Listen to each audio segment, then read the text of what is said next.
శనివారం నాడు తెల్లవారకు ముందు తలంటు పోసుకుని నల్ల చీర నల్ల రవిక ధరించి శంకు చక్రములతో కూడిన 7 కొండల స్వామి తిరునామమునకు మట్టి ప్రమిదలో 7 రంగులతో కూడిన వత్తిని వెలిగించి శశాస్త్రీయంగా స్వామిని పూజించి కమ్మని నువ్వుల చిమ్మిలి నైవేద్యం పెట్టి నీరాజనముతో వ్రతమును పూర్తి చెయ్యాలి.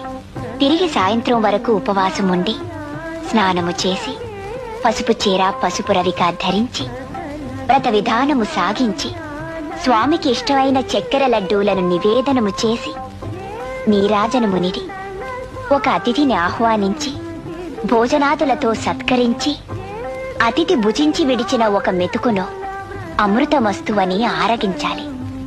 అప్పటికి ఆనాటి శనివార వ్రతం పూర్తవుతుంది.